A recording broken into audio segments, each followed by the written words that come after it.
Assalamualaikum warahmatullahi wabarakatuh. Salam sehat, salam sejahtera, salam Indonesia bebas dari segala penyakit teman-teman ya. Amin ya rabbal alamin. Baiklah teman-teman, hari ini Chandra mulai kembali membuat video. Sebelumnya Chandra sibuk mengurusi acara Maulid Nabi besar Muhammad SAW. Sekarang juga lagi hangat-hangatnya berita tentang penghinaan kepada agama Islam teman-teman ya, yaitu Presiden Prancis. Chandra berharap masalah ini cepat selesai. Presiden itu mau menarik pendapatnya teman-teman ya. Kebebasan itu ada batasnya teman-teman ya. Dia telah ibaratnya sentimen kita teman-teman ya, itu sesuatu yang sangat perlu banyak diketahui oleh orang, bahwasanya di agama Islam memang tidak boleh menggambarkan karikatur Nabi besar Muhammad SAW teman-teman ya, karena itu sangat ini sekali teman-teman ya. Itu yang belum dipahami oleh Presiden Prancis tersebut, sehingga ini sangat melukai dan menghina kami umat Islam teman-teman ya. Semoga Presiden itu bisa mengerti dan paham keyakinan kami teman-temannya seperti itu.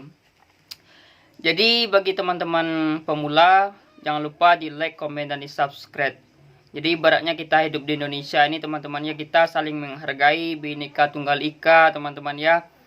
Tentu kita harus menjaga perasaan saudara-saudara kita sesama beragama. Jadi sentimen kita tuh jangan kena diinikan teman-teman ya. Itu adalah sesuatu yang tidak boleh disinggung teman-teman ya, ibaratnya itu sangat penting sekali itu teman-teman ya. Baiklah teman-teman ya, hari ini Chandra akan menjawab beberapa pertanyaan dari grup jual beli kayu bajaka asli Kalimantan yang anggotanya sudah 8.000 teman-teman ya. Di dalamnya itu banyak pemula yang baru-baru muncul mencari kayu bajaka, sehingga banyak sekali yang bertanya tentang kayu bajaka. Cuman Chandra harapkan teman-teman yang banyak-banyak bertanya itu carilah informasinya kepada asli suku Dayak teman-teman ya, tetua-tua adat. Jika tidak bertemu ya belajarlah di channel-channel besar, channel-channel yang memberikan informasi tentang kayu bajaka ini teman-teman ya. Lihat video-video terbaru mereka, karena kalau video-video dahulu itu berkemungkinan ada kesalahan, karena ilmu itu tidak sekali dapat.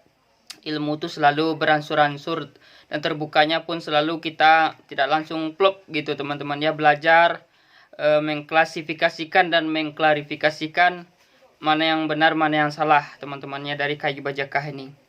Jadi hari ini Chandra akan menjawab beberapa pertanyaan yang berasal dari grup jual beli bajaka asli Kalimantan. Ini banyak teman-teman ya. Semoga ini membantu. Ini hanyalah opini teman-teman ya, pendapat Chandra.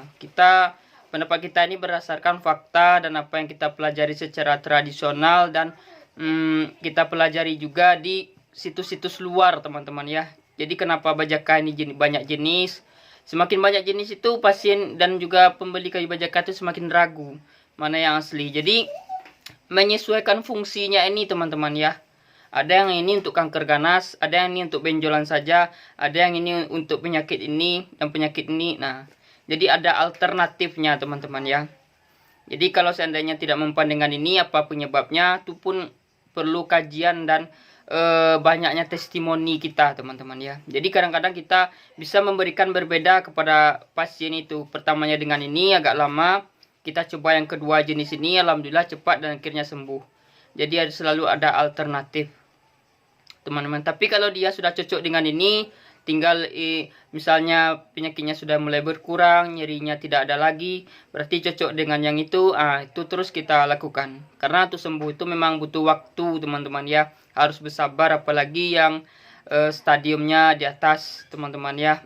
Jadi harus bersabar, harus telaten, ingat jaga pantangan dengan dosis yang pas teman-teman ya. Itu perlu ilmu pengobatan, itu yang perlu. Di sini pun Chandra lihat ada yang bertanya tentang ilmu pengobatannya ini. Di sini tentang ini teman-teman ya, penggabungan dua bajakah tampalah dengan kelalawit, bagaimana porsinya. Jadi itu ilmu pengobatan itu kawan-kawan ya. bukan lagi kita menjual kayu bajakahnya, itu ilmu pengobatannya. Itu yang penting teman-teman ya, ilmu pengobatan itu nomor satu. Inilah yang hanya diketahui oleh yang turun temurun tadi kawan-kawan ya, ilmu yang turun temurun yang berdasarkan suku-suku Dayak tadi teman-teman ya. Kalau Chandra belajar itu kawan-kawan ya, belajar kita sama guru-guru kita itu. Oke teman-teman ya, inilah beberapa pertanyaan yang akan Chandra jawab di segmen ini. Mengawali video Chandra sudah 5 hari ini belum buat video teman-teman ya. Semoga informasi ini bermanfaat bagi teman-teman pemula dan juga bermanfaat bagi teman-teman semuanya yang ada di grup ini. Oke teman-teman, yang pertama, bajakah apa yang cocok untuk kelenjer getah bening teman-teman ya. Jadi kelenjer getah bening ini pembengkakan teman-teman ya. Jika dia sudah besar dan menyebar itu adalah kanker getah bening teman-teman ya.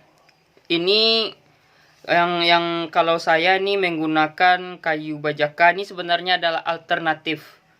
Untuk getah bening ini ada alternatif kayu bajakahnya. Bisa yang getah merah, bisa yang tidak bergetah, itu tergantung tadi ini teman-teman ya. Apakah dia tekanan darah tinggi apa tidak, apakah ada asam urat, ada alerginya, apa golongan darahnya, itu pun menentukan teman-teman ya.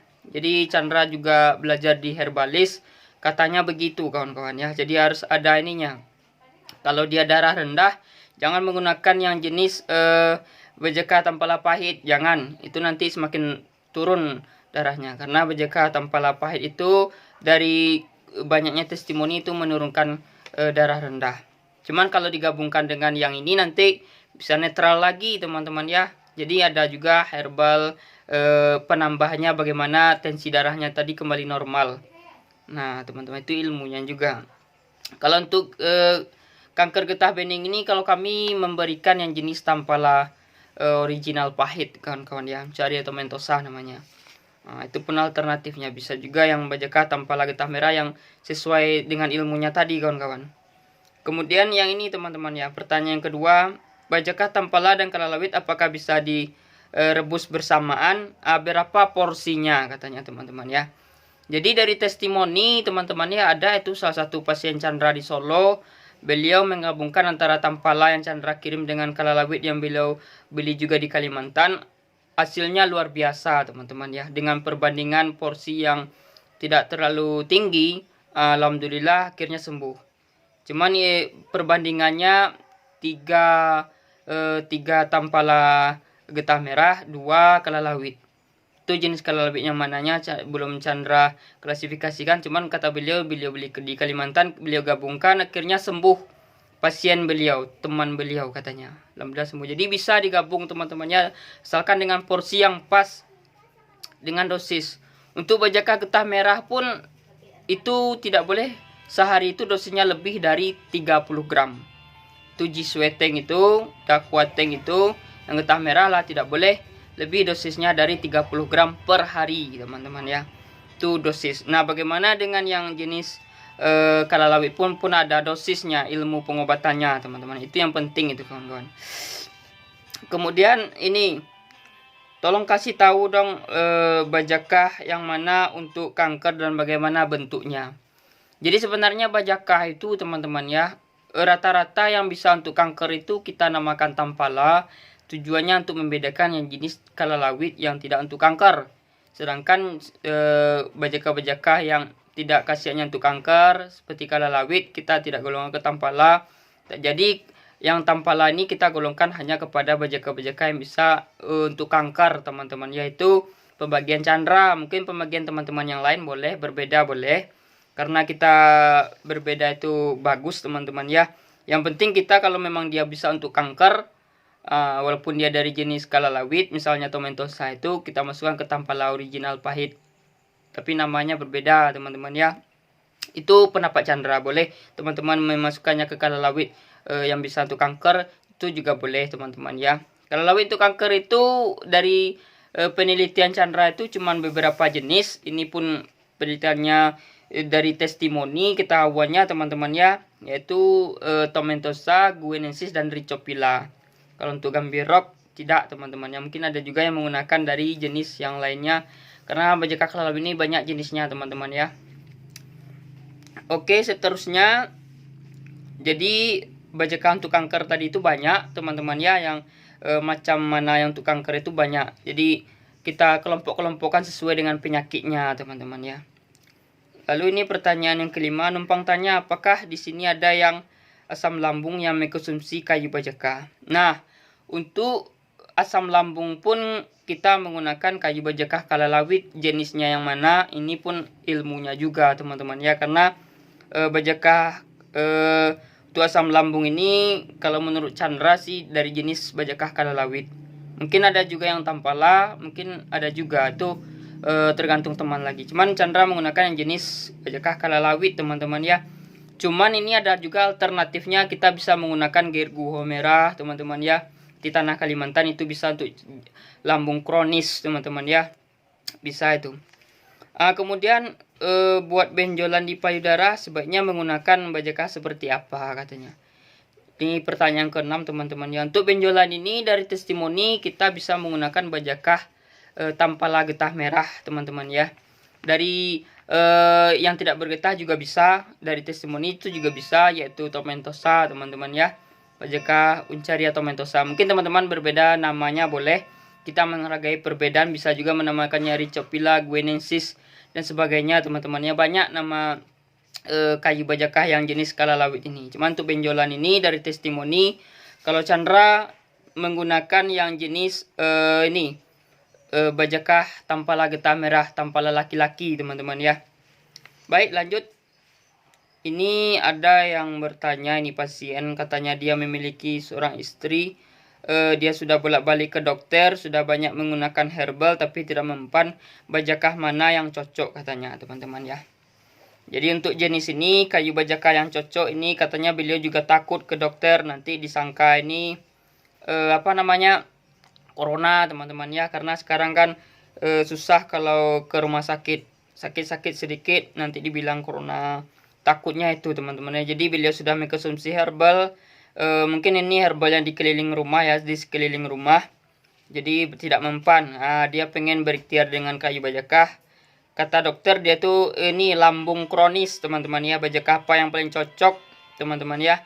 Untuk masalah lambung kronis ini kita bisa menggunakan kayu bajaka yang jenis kalalawit yang untuk lambung teman-teman ya.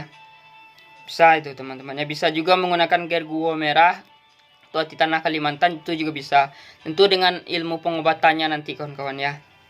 Lanjut, kemudian ini saya melihat ada yang kecil, ada yang besar. Apakah semakin besar semakin bagus? Benar teman-teman ya. Semakin besar itu semakin bagus kualitas kayu bajaka itu. Karena semakin lamanya unsur tanah yang diserapnya itu semakin bagus. Yang kecil juga boleh, tapi kalau yang jenis kalalawit kami kalau dapat ya teman-teman menggunakan yang ukuran yang besar. Kalau untuk tampala itu boleh yang kecil. Karena tampala itu sampai ke ujungnya tuh bisa digunakan. Itu yang tampala getah merah teman-teman. Tapi kalau untuk ini kalalawit ya, kalalawit pahit itu juga menggunakan harus yang besar teman-teman ya. Kalau dapat yang besar itu lebih bagus. Nah kemudian ini ada pernyataan seorang sahabat, katanya dia memberikan informasi, berbagi bukan menggurui. Beliau mengatakan bahwa ada 3 jenis bajaka yang sangat mematikan. Yang pertama getah putih seperti susu, yang kedua getah bening seperti minyak goreng, itu agak kekuning-kuningan. Yang ketiga tuh getahnya yang hitam tapi encer. Nah menurut Chandra teman-teman ya, untuk getah putih seperti susu ini benar, tapi cuma satu ada yang bisa untuk obat, yaitu malayin. Kayu bajaka malayin ini pun hanya digunakan getahnya saja. Itu pernah Chandra minum di video-video sebelumnya, itu untuk panas dalam teman-teman ya. Untuk tipes itu juga sedikit dosisnya, silahkan lihat video Chandra sebelumnya. Kemudian katanya yang getah bening seperti minyak goreng. Ini benar teman-teman ya. Jadi getah yang bening itu nanti dia tuh akan mengeluarkan getah kekuning-kuningan. Itu mengandung racun teman-teman ya. Itu berbahaya itu. Itu jangan konsumsi itu kalau teman-teman pencari kayu bajaka. Itu memang berbahaya tuh getah bening seperti minyak goreng ini teman-teman ya. Nanti dia akan terbit getah kuning itu di dalamnya. Itu berbahaya. Kemudian getahnya hitam tapi encer. Jadi getahnya itu keluar hitam tapi encer. Ini berbeda dengan bajaka hitam teman-teman ya, berbeda. Bajaka hitam itu pas dibuka itu kulitnya itu di dalamnya itu hitam, getahnya itu sedikit, tidak encer teman-teman ya. Ini bajaka tampala hitam namanya. Itu bagus itu untuk kanker. Berbeda dengan pendapatnya tadi. Jadi saya mengakui pendapatnya ini adalah benar, cuman yang getah putih seperti susu ini ada cuma satu yang bisa untuk obat, yaitu malayin teman-teman ya. Kemudian cari bajakah yang sudah kering, cercahannya hitam seperti foto ini. Jadi beliau ini mempersamakan dengan foto yang ada di shoot di TV itu teman-teman ya, hitam. Nah ini pun sebenarnya tergantung kepada ilmu cacahannya teman-teman ya. Jadi kalau kita mengambil ke hutan, kita langsung ambil, kita potong, kita cacah seperti ini, itu dia tidak bakalan hitam teman-teman ya. Jadi ada ilmu cacahnya. Ilmu cacahnya ini Chandra tahu sebagaimana yang ada di shoot. Beliau itu memotong-motong seperti ini dahulu, kemudian dikeringkan, ditaruh agak lama. Nah kemudian setelah agak lama baru dicacah seperti ini. Jadi cacahnya jadinya tidak rapi, dan nanti dia kalau kering itu akan berwarna hitam. Memang seperti itulah kejadiannya teman-teman ya. Cuman kalau dia cacahnya diambil segar langsung dicacah, dia cacahnya rapi, dia tidak bakalan hitam kawan-kawan ya. Jadi ini tergantung kepada ilmu cacahannya tadi. Jadi kita kan diambil segar gitu kan, langsung dicacah bagus-bagus, nggak hitam dia. Tapi kalau kita ambil, kita potong segini-segini ya, kita taruh lama-lama, kita jemur, setelah itu baru kita potong-potong, itu kayunya akan menjadi keras, airnya di dalam itu pun akan mengendap dan akan menjadi agak berwarna hitam teman-teman ya. Pun cacahnya tidak akan bakalan rapi lagi. Jadi inilah, tidak bisa persamaan. Yang penting kita tuh melihat kualitas teman-teman ya. Jangan melihat warna dan persamaan-persamaan itu. Lihatlah dari kualitasnya teman-teman ya. Kemudian pertanyaan selanjutnya, ini dia lumpuh, kira-kira bajaka jenis apa yang cocok katanya. Kalau saudara-saudara itu lumpuh, lebih baik saudara-saudara itu cek dulu apa penyebab lumpuhnya. Kalau lumpuhnya itu penyebabnya adalah saraf terjepit, itu dengan herbal apapun itu sulit teman-teman ya, sulit tuh disembuhkan. Kalau dia saraf terjepit, karena Chandra ada pengalaman juga, ibu-ibu beliau dapat saraf terjepit. Chandra coba tawarkan herbal, katanya saya sudah mengkonsumsi banyak herbal tapi tetap lumpuh. Ternyata kata dokter beliau itu saraf terjepit teman-teman ya. Saraf terjepit ini susah untuk sembuh, harus diterapi dan diurut kawan-kawan ya. Saraf terjepit ini harus diterapi dan diurut baru mengkonsumsi herbal. Kalau untuk herbalnya ini untuk lumpuh ini, kaki kaku, kesemutan ini, kita kalau Chandra menggunakan bajakah getah merah teman-teman ya, atau jisweteng tampala laki-laki itu teman-teman, itu yang Chandra gunakan untuk lumpuh, stroke itu juga teman-teman, kita menggunakan yang itu. Teman-teman boleh berbeda pendapat teman-teman ya, jangan dibully. Chandra hanya membagikan pengalaman dan informasi ilmu yang Chandra dapatkan. Semoga ini bermanfaat teman-teman ya, untuk teman-teman grup semuanya, teman-teman pasien dan juga pembeli kayu bajaka. Salam sehat, salam sejahtera, salam Indonesia bebas dari segala penyakit. Assalamualaikum warahmatullahi wabarakatuh.